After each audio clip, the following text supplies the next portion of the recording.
Hey, mountain climbers, thank you so much for tuning in. I have an awesome episode for you today. I cannot wait for you to hear Josie Siler's story. So, until today, I have never met Josie in person. We became acquainted through Serious Rider because we're a part of that community. But we quickly discovered that we have way more in common than just riding. Josie and I are both chronic illness sufferers. And we develop that bond that a lot of chronic illness sufferers have with each other because we don't have to explain to each other why we can or can't do something. We just understand and accept it. And I was so drawn to Josie's positive attitude and just the joy that she emulates despite the mountain of her disease. And I know her sweet spirit is going to encourage people with chronic illnesses that, God created them more than their disease. And, He has a purpose for them. But, more than that, her story is going to instill hope in anyone who's battling circumstances that they can make it to the top of their mountain for this reason. Because Josie knows where the source of her strength lies, and it comes from God's never ending supply, and you can tap into it as well. So let's head over to Zoom and join Josie. And I know after you hear her story, you are going to just have a newfound determination that you can and will conquer your mountains.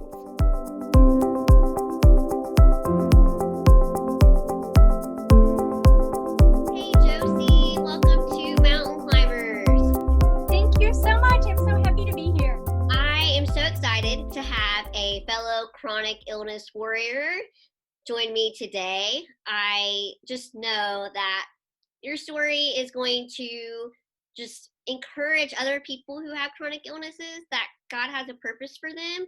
But also, I think it's going to be great because you're going to be able to educate those who don't have a chronic illness, or maybe they're not familiar with someone, and hopefully they'll gain a little bit of an understanding and empathy through your story. So thank you so much. I appreciate it. Thank So you for we're gonna jump right in and just tell us a little bit about yourself, where you're from, and what you do for a living. Okay, I am from the state of Wisconsin. It is beautiful and green right now because we just got a ton of rain, Uh-huh. and I love living here. I hate the cold, so it's a really weird place for me to live because we have winter all the time. I love snow, so I would love that. Oh, you can come visit anytime. Our winter lasts, 8 months. That's funny. But right now, I'm currently unemployed. I'm on disability. I have been able to work part-time off and on for years. Yeah. I worked at my church for 12 years off and on, and they were so gracious to work with me and my health, and that was amazing. I've worked at a kids store, and that was so much fun. I worked at a chiropractor. I worked at Barnes and Noble in Lincoln, Nebraska when I lived there for a year, and that was amazing and dangerous. That's so cool. It's cool to me because you've done so many things that I'm sure you have tons of content and material for your stories because you're also a writer, correct? Yeah, exactly. So I've had some amazing jobs over the years. Uh-huh. My health just doesn't let me keep them very long because something will always flare up, and that's kind of the boat I'm in right now. Is I had a great job at a chiropractor office that I loved, and health stuff just started to flare up again, and now I'm home for a time with my family, just working on healing again. So. Yeah. Are you enjoying the time with your family? I am. It's amazing. I am so glad that God brought me home. I was living in Nebraska, and I'm so glad He brought me here so that I can go through this whole COVID-19 stuff with my family and my cute little puppy who just brings me so much joy instead of a little studio apartment all alone. So it's been great. Do you have writing projects in the I do. cooking? I have so many, writers, we can't pick what we want to work on, but right now I'm working on a couple of kids books. I have one that I am currently pitching and trying to get published, and then another one that I'm in the process of writing, Okay. and an idea for women's, well, not necessarily women's, but a devotional book that includes some of my writing and photography. And so that's kind of my next heart project that I want to start working on. So you're a great photographer, so that is awesome. Thank And you. the book that you're pitching, is it the one that you posted on Serious Writer? Yes. Yes. Okay. I'm Well, excited. I'll be wait, watching which for one? I did two. This one is about my little dog, the Scruffy Princess. And the one I'm pitching is about the Scruffy Princess, and she meets a really big dog who happens to be Tuscaloose's giant dog, Timber. And so it's a story about what if the two of them met in real life, because they're so different. And so that's the one I'm pitching. That's awesome. That's what I was thinking. Was it a donkey, like the heat? Yes, that's the one that is. I'm trying to get that polished so I can do fake pitch for that in June. So I can't wait. That one. I will be on the lookout for that. I'm excited for that one. But that's great. I know God's going to open awesome doors with your platform and your story, and I will definitely be on the outlook or lookout, whatever it is, for your books. But let's jump back to your chronic illness. Yeah. When did you notice that something was going on with your body, that something just wasn't right? What symptoms did you experience? Yeah, well, for me it's kind of weird because I've dealt with chronic illness my whole life, but I never knew it. So I have been dealing with illness forever. When I was a kid, I got sick all the time. Every winter in Wisconsin, I get bronchitis 2, 3, 4 times a winter. It was awful. I was just always sick. And then every once in a while, something really weird would flare up. Like I remember one time going into the doctor because I just was itchy everywhere. I had these rashes and my joints hurt so bad. And they tested me for Lyme disease, and that came back negative. And so, it wasn't bad. And I've been tested for so many things so often. And it's like nothing really stuck until just a few years ago. So and we'll get to that. And but I can tell you, I understand the trial and error that comes with having a chronic illness, because a lot of times you're not diagnosed right away. It's a journey. Right. And that was for you the same thing. It was a long journey and really tough to get your diagnosis, correct? Yes. Yeah. But eventually you were given the diagnosis of undifferentiated. Woo, I said that right. All right. Said that right. Undifferentiated. Didn't say it right the second time. Connective tissue, fibromyalgia, and dermographism, right? Right. Oh my goodness. What a mouthful. We'll try saying that 3 times fast. But you didn't believe that's what it was, correct? Correct. Well, at first I did. Well, yeah, I kind of went back and forth with that because it didn't seem like, how should I say this nicely? It didn't seem like any of those diagnoses.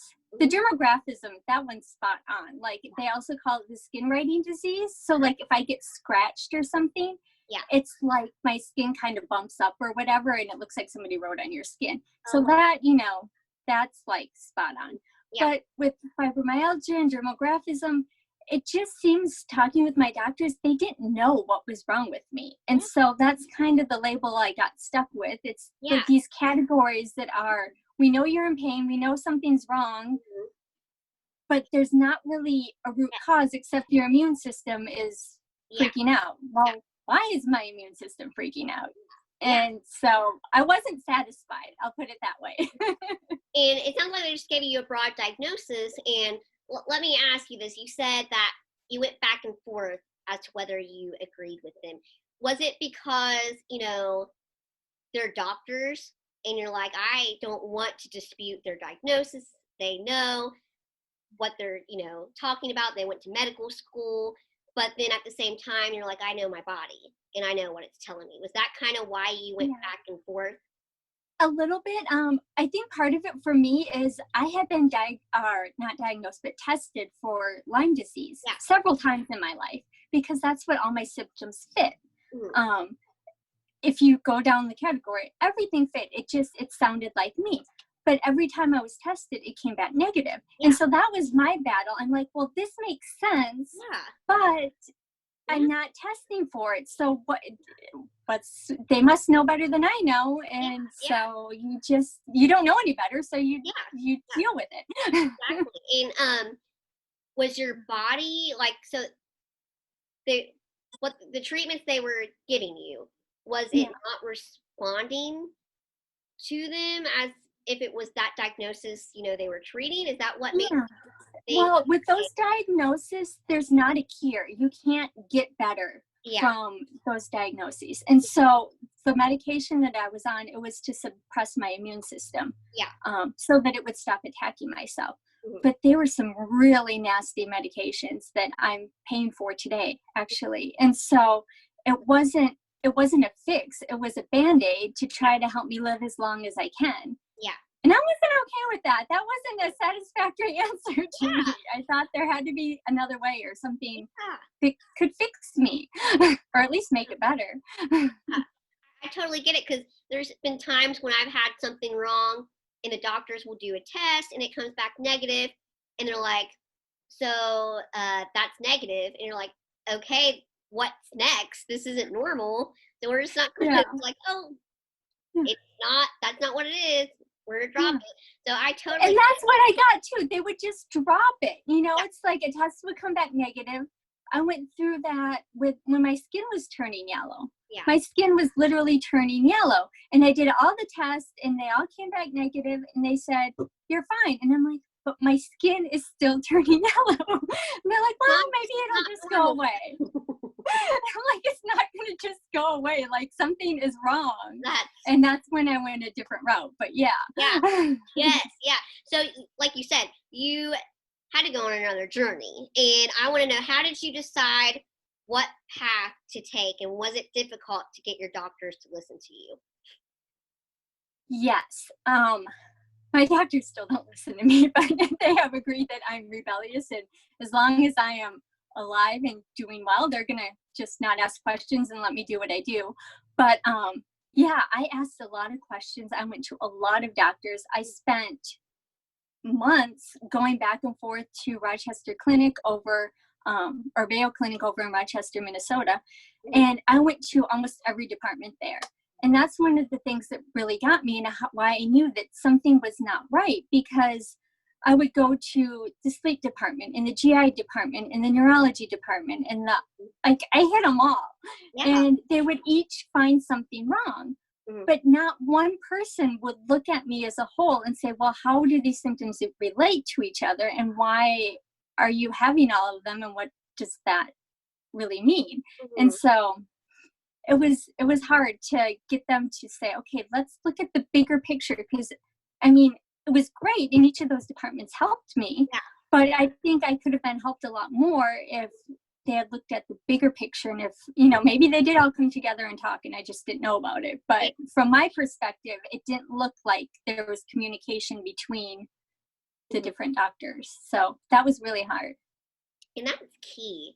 You need to know that your doctors are talking about you together, because like you said, there's so many facets to someone who has a chronic disease, and it just makes the world of difference when like, I have my main team of doctors, and before they make a decision, they say, okay, my hematologist, like, I got to talk to your immunologist and rheumatologist before we move forward with that. And I totally agree. That's amazing. I'm so glad you have that.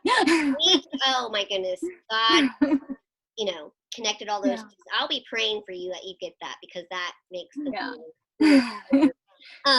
So not only did you find success, you received what you felt was finally a correct diagnosis, right? Yeah. Okay. So what so for me, like I said, I got to the point where it was when my skin was turning orange, and I was not doing well. I had been on prednisone several times, and for me, a friend double-edged sword. Yeah, a friend of mine gave them the nickname the Devil's Tic Tacs, and I will. Oh man, I mean that is so true. Not only do you puff up like a blowfish, but for me, they made me want to kill myself. Like I had super dark thoughts, and I was living in an apartment with two of my friends, but they were at work all day. And I am a super positive person. Like I have never, dealt with something like that. And I ended up moving back home with my parents for a time because I didn't want to be alone, but I didn't tell anybody that was what I was doing. It just, my mind was not, I wasn't me. And my parents thought I was coming home to die. So many doctors, they said, there's nothing else we can do. And, they didn't say go home and die, but, my dad had some conversations with some of the doctors, and there's like, just enjoy your time with her, and it's like, there's got to be something else. So at this point in time, one of my old roommates from college, she found a place that did natural medicine, and she said, you have to go here. And so that was the key turning point for me, is that, you don't know what you don't know. And I had tried some natural places locally here, but they were really into like new age science and medicine and new age spirituality. And I didn't, some of what they were doing was good, but I didn't want to touch that with a 10-foot pole, so I'm like, okay, I'm not going there. But the place I found, they love Jesus. And it's like, oh, so let's do these things together. And so that was the turning point for me. The first time I went down there, they do everything differently. And so I can never say this word right. The person I see is a naturopath. I think that's what they're called. So I'll call my practitioner. But they told me things about myself that, because they've seen this before over and over and over, and they told me things about myself, my first appointment, that they should not have known, and everything made sense. And he said the reason that I always tested negative for Lyme disease is because my body was so sick. I didn't have the antibodies to show up on the test to show that I was sick, because I was too sick to show how sick I was. Yes. And so that's what we've been working on. We're coming up on my 7-year anniversary there, and I am still working on things. We hit a wall again this last winter, and now we're doing stuff with my DNA that's crazy. And a lot of my DNA has been damaged by medicines that I took in the past to suppress my immune system and things like that. And so they're a double-edged sword. You have to take them because they keep you alive, and you don't have any other options, but they're, I could get cancer yet from what I took one day. It's just like that's what I like about the road I'm going now, is if it doesn't help you, which it does, it's not going to hurt you, That's a good way to look at it. Yeah, that's awesome. So let me see if I understand this. So 7 years ago, you said you started the holistic route. So 7 years ago is when you were told that just basically go home, live your days as best as you can. There's nothing else we can do. You're going to die. But 7 years later, here you are. Yeah, here I am. You look great. Still kicking and better than ever. That's just so amazing. So I cannot be more thrilled for you. That is just amazing. And so God has saved my life time and time again. It's like I can look back on all of these points in my medical journey. It's like I should have died there. I should have died there. And it's like, oh God, he has other plans. I love it, because we're like the same like I totally get what you're saying. Yes, I love it how, like, it doesn't matter what the chronic illness is. If another person has a chronic illness, even though it's different, we understand each other. We don't have to explain. We can just accept it and it's like we're in the same ugly club. Exactly. I think beautiful, though. I think beautiful. There's beauty in it. There's definitely beauty in it. Definitely.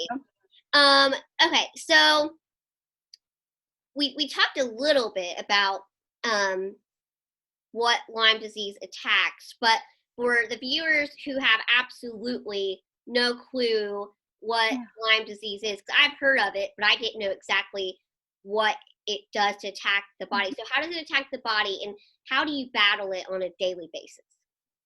Okay, so Lyme disease is a tricky little bugger because it hides really easily, really well, and it also morphs. And so it pretends that it's other things, which is why it's so hard to find.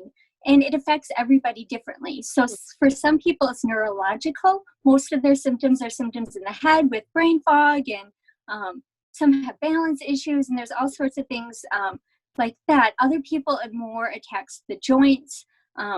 It can attack the organs, any organ. I mean, it can attack your body anywhere, basically. And so for me, a lot of the symptoms that I've had with Lyme disease is a lot of brain fog, which just is kind of like living in a fuzzy bubble, where nothing's quite, everything's just like you just woke up from a really deep nap, and you wake up and everything's just a little, where am I? What's happening? Everything's just a little off.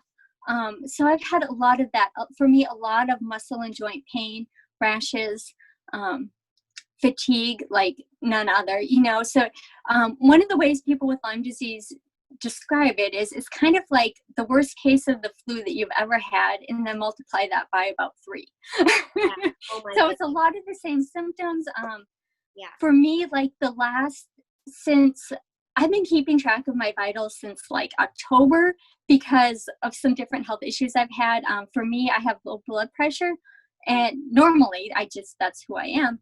And it's sometimes drops really low. Like this morning, I thought I was going to pass out in the shower. And when I took my blood pressure this morning, the bottom number was, I think, like 52 again. And when it gets to 35, you call the ambulance because your heart is going to stop. And so the lowest I've been is like down into the 40s. So I haven't been there yet, but, constant low grade fevers.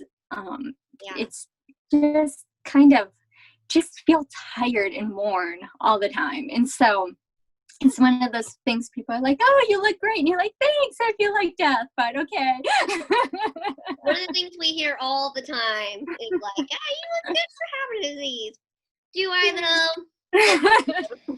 I always say if people could see on the outside what's going on the inside, it would terrify them, and that's why. Yes, exactly. That's hilarious. Okay, so it's clear to me that you were your own advocate. You knew what your body was telling you, and you did not stop until you got the correct diagnosis, the correct treatment, the correct doctors. So as a patient, how important would you say it is to be your own self-advocate? Oh, so important. I mean, it's the most important thing because we know our bodies. Our doctors don't know our bodies as well as we do.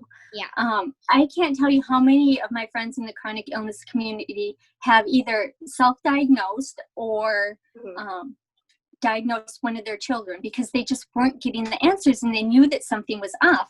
And I'm not saying every time you're sick, go Google it and think you have some horrible disease, but if there's something that just isn't right, keep looking, keep researching. Every doctor doesn't know every single disease that's out there.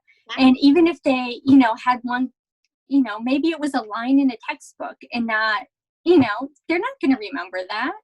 And so I think it's really important to advocate for yourself.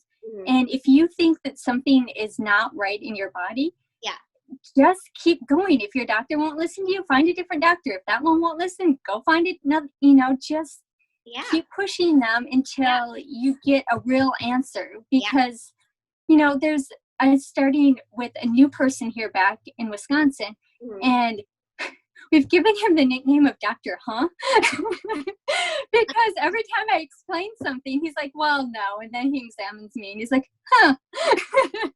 Because I'm not normal. Everybody who knows me would know that is true. But in a medical sense, the more natural place that I go to, they use me to train other people, and they use me kind of as a guinea pig sometimes to experiment on. And I can't tell you how many times I've heard, well, on everybody else, you would do this, but on Josie, it's like this. Because it's just, I don't respond to things the way that most people do. My blood work, it's almost always perfect, even when like crazy, horrible things are going on. It just, crazy. You have to go by, you come to know your body quite well. And if something is, this will pass, or I got to do something about this. Yeah. I mean, we're not completely the same, but some of what you're saying, I'm like, have you read my diary? Because what I've heard, you're like, you're not textbook Whitney. We don't know what so that's so awesome. You totally get it. I mean, it can be difficult, but it definitely gives you laughs. It's true. It's true. Then you gotta laugh when you are walking the journey we are. So, exactly. So I think God knows we need some laughs. But you kind of touched on this, but I want to ask you again. Today, how is your health? Do you have more good days than bad days now? Yeah. I think one of the things that as we're going through the process of healing that we forget is how bad the bad days were. Mm-hmm. And so sometimes I'll look back at Facebook is great for this, looking back at Facebook memories. It's like, 7 years ago. Oh, I was really sick 7 years ago. Yeah. And so for me now, my health is so much better than it was. Like I said, I'm doing some DNA stuff right now and trying to fix what's broken. And it's working really well, but it's making me feel pretty sick sometimes. When you rearrange stuff at that level, it's not pretty.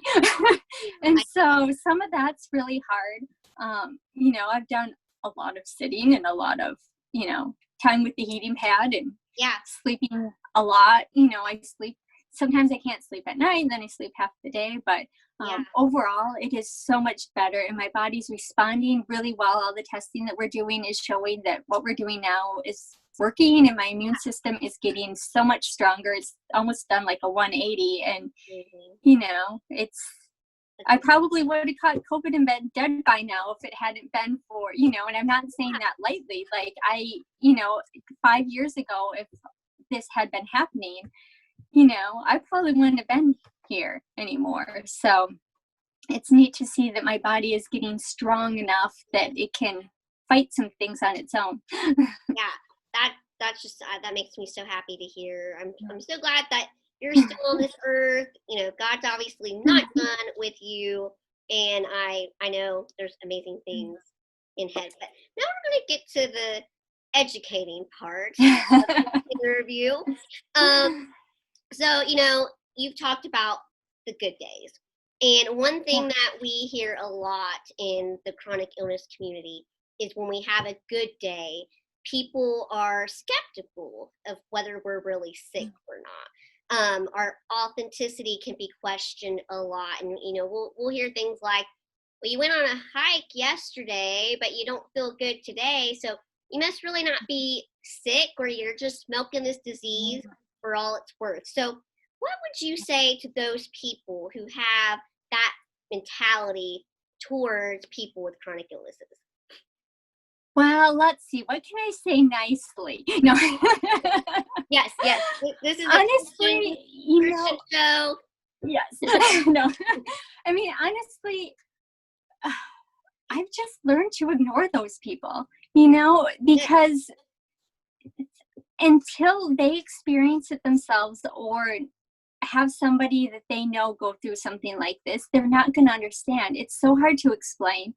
But, what they don't see is that, maybe we spent a week resting before that hike so that we could go on that camping trip.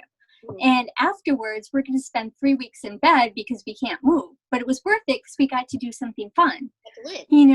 So that's something that, one of the things that I try to do, especially in the last couple of years, is to just really enjoy life. I think it's because God has saved mine so many times that, it's like he has given us this time, and what are we going to do with it? And so, I know I push myself too much sometimes and do things that I shouldn't do, but you have to find that balance between rest and still living. And so when we can choose to do something fun, when we can go out and, another friend and I who had chronic illness, we got to go zip lining, and it was amazing in the mountains, like in North Carolina. It was gorgeous. It was so much fun. And of course we had people who are like, you guys are both super sick and what are you doing? You know, and it's like, we're living. Exactly. And by the time we got done with that course, neither one of us could hardly walk. Like we had to walk up this hill to the van at the end, and I almost didn't make it. Like, but it was so much fun. And sure, I was sore afterwards, and you know, it took time to recuperate. Yeah. But you have to live. So I would say to those people, if you see someone you know having an adventure, whether it's a big one or a small one, celebrate with them. Tell them how excited and how happy you are that they are able to do this and that they had a good day and that they have the strength to do that. And tell them you'll be praying for them because you know it'll probably be hard for them to recuperate afterwards. And celebrate with them instead of judging them, because honestly, you don't know their story and it's easy to make assumptions. I've done it myself, unfortunately. I mean, we're human. We all do that to some extent, but we shouldn't. We should celebrate other people when they're able to do things, even if we don't understand it. Yeah. You know, that's such great advice, and I hope people heed it, because we need to lift each other up, not bring each other. Yeah. There's nothing worse than doing something fun and having this amazing adventure, and then it's just such a downer when you get those negative comments. It sucks the fun right out of it. And so I've just learned to tune it out, but we shouldn't have to, because it's so much more fun to celebrate with people than it is to. Yes. Yeah. I cannot agree more. And, another thing that we hear as chronic illness sufferers is something along the lines of, well, it could be worse. You could have this disease.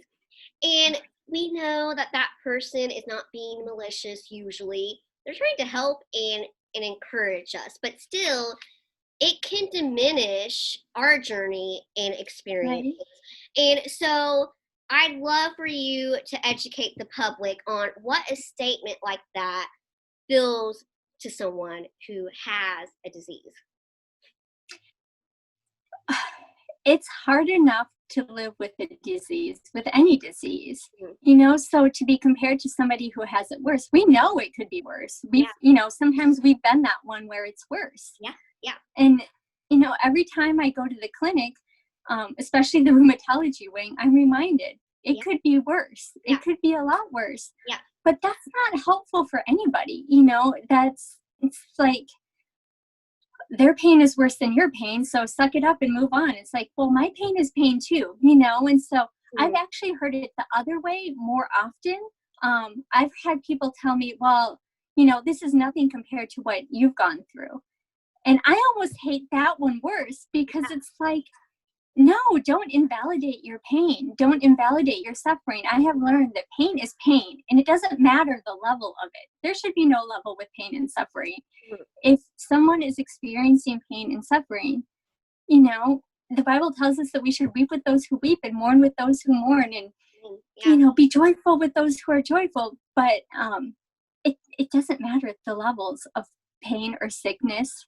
You know, it's hard. Whatever circumstance, if somebody's going through a hard circumstance, that's a hard circumstance for them. And we need to be there to support them, and they need to be there to support us when we're going through something hard too. So I think we all just need to be nicer to each other. I couldn't agree more. You know, I think, you know, even if you don't fully understand what someone's going through, until you walk through or in their shoes, you really can't say one way or another, like, what's right and what's wrong. Because honestly, a lot of times it's just a matter of perspective. And so, you know, the best thing you can do is just encourage, support, and have empathy. And like you said, celebrate and, you know, be kind to people and don't bring them down. You know, the last few, you know, questions tie into this next question and show it so much. But, you know, when you have a chronic illness, it just doesn't affect you physically. It affects you emotionally, socially, and mentally as well, because, you know, we're losing out on precious memories that make life worth living, and that's just hard. So how have you looked past the pain and cannots to the joy in the cans in your life? That's a great question. When I was a little kid, my favorite phrase was "me go too." Like, I had FOMO before FOMO was a thing. Yeah. For those of you who don't know, that's fear of missing out. Like, Yes. I don't like to miss things. And there have been times where I have been just so angry because I've had to miss yet another something. Yeah. And there came a point in a couple years ago where I was just done. Yeah. I was spent. I was tired. I was weary. All the testing was showing that I should be feeling great, and I wasn't. Yeah. And so for me, that took a huge emotional toll.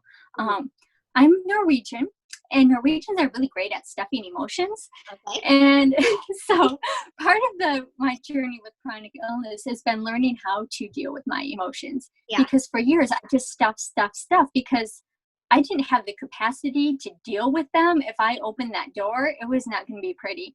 Yeah. And so a few years ago, I think all this stuffing got to me. Yeah. And I actually ended up going to a week of intensive counseling at Exchange Life Ministries out in Colorado Springs. Yeah, good for you. And that was so life-changing. It just God did something that week. He just opened my understanding of who he is and showed me what it means to walk in freedom, in the freedom that we have in Christ. Yeah. And so one of the things that I do, kind of my tagline, is I share God's gifts of beauty, hope, and adventure with people who are just weary from life circumstances, and teach them and encourage them to walk in the freedom found in Jesus, because that's something that I've had to learn how to do myself. Yeah. And so now I look for beauty in anything.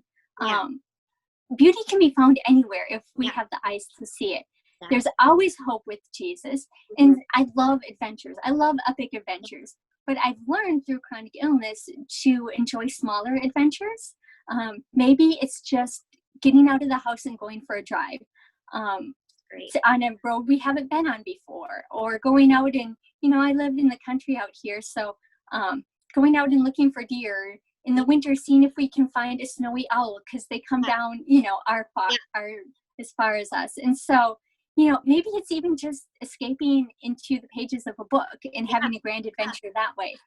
And so through chronic illness, I've learned to appreciate life, and not just the big things in life, but the little things in life. If we can celebrate the little things, that makes the harder days a lot easier to bear, and we can even rejoice in them instead of cursing them. Yeah. Not that every day is going to be great, but just having a positive outlook that's not fake, but is authentic and genuine, because we're doing it in Christ and in his strength and not our own. I tried in my own strength for far too long, and it just doesn't work. Yeah, no, that's for sure. Yeah, that's great stuff. I love it. That's so wise. And one step further, what advice would you give to chronic illness sufferers to not be confined by their disease? How can they try to surpass the limitations that are before them? I think a lot of the limitations not only are physical, but are limitations that we put on ourselves. We think, I shouldn't be able to do this. Or, we think back to all the people who might see us go out and have fun. And so we don't do it because we don't want to be judged by them. Yeah. So I think a lot of it is just having the courage to live and having the courage to find joy in our circumstances. And like I said, looking for those little things each day that we can celebrate. I know a lot of people, have a gratitude journal and just write like 3 things that they are thankful for that happened that day. And sometimes it's really hard to find 3 things, but it changes our brain chemistry to, instead of just being down in the dumps all the time, to look for the positive and look to see, well, where did Jesus work today? Because I can guarantee you, he worked somewhere in your life each and every day. Exactly. And so, but we miss it so often because we're not looking for it. So I think just really enjoying the little things that we God gives us each day, whether it's watching the birds out the window or a funny show that makes us laugh, because laughter is great medicine. I love to laugh. And so, maybe you just watch funny videos and laugh with a friend, or laugh by yourself. Yes, I love that. That's great advice, and I know it'll help, a lot of people, because, a lot of times we're looking at like, oh, the best way I can live is to do some grand, big adventure, and that's the only way to show I'm surpassing my limitations. But what you said is so true. Sometimes it's the small things, and small things are still big victories. And so I love that advice. That's so wise. We can beat our illness each day. We don't have to, that's one of the things I kept waiting for someday. That was one of my breakthroughs. I kept waiting for someday. Someday I would have a new body and I would be healed. Someday I would, get to do all the things and get to go on all of the adventures. Someday I get to jump back into my old life. Yeah. But you can't keep living for someday. You have to live for today and enjoy today. Yeah. Wow, that's great. That's great. I love it. So I believe this last question is the most important. And that is, how do you believe people with chronic illnesses can tap into God's strength and make it to the top of their mountain? Can you say that one more time, because you froze? I sure can. Viewers, you don't know this, but Satan attacks us so much. I know Josie's story is going to be used for God's glory, because the enemy wouldn't be fighting us as hard as he is today. So I can't wait to see what God is going to do through this. But here is the question. The most important question, I believe. How do you think people with chronic illnesses tap into God's strength? How can they do that to make it to the top of their mountains? I think just acknowledging that we need his strength. I know for me, for so many years, like I mentioned before, I was trying to do everything in my own strength. Yeah. And so I think just saying, God, I need you, and walking in our unity with Christ. And I think that's how you find freedom, is instead of living your own life, to live Jesus's life in you and through you. And so, I can go out and start my day and say, okay, I'm going to do this and this and this. Yeah. Or I can say, okay, Jesus, what are we going to do today? Yeah. How are we going to, what do you want to do in me? What do you want to do through me? And just be open to his working, and acknowledging that it's his strength in us and not our own strength, and walking by the Spirit and not according to the flesh. That's a big one for me. And just trying to be present and aware of Jesus's life in me. And it's not, I think a lot of times we get this picture of, oh, Jesus is in my heart, and there's this little tiny Jesus living in my heart. And it's like, that's not how this works. Like, we are fully united. We are one with him. Yeah. And that means that what is Jesus is ours. And so we can walk in that freedom, and we can walk in that authority of just walking with Christ. And, so yes, my physical body here on earth, it is, it's sick. But in Christ, I am already whole. I am already complete. I am already healthy in Christ. My spirit, who I am on the inside, it's already been done. Jesus did it all for us. Yes. And so to remember, that's the key for me, is to remember to walk in that instead of waiting for someday and hoping that I will have enough strength to do what I want to do. Yeah. Because that will disappoint me every time. But Jesus never disappoints me. And that is great. That, and it's stuff that, people with chronic illnesses need to hear and remember, so they aren't too hard on themselves, and they don't constantly get disappointed or down. And, just take it day by day. Like Josie said, live for moment by moment sometimes. Moment by moment. Yes. Yeah. Well, Josie, I cannot thank you enough for coming on Mountain Climbers. I mean, it's been a mountain just to record this. It has been. But we made it to the top of this mountain, and I know that God's going to do amazing things through this. I mean, to me, you're the epitome of faith over fear. You do not let your disease scare you into a bubble. And I just, I appreciate that. That impresses me. And I just, love that. I'm drawn to you for that reason. And so I know a lot of people are going to too, because especially here's what you show. When your strength comes from the right source, there's not a mountain you can't climb.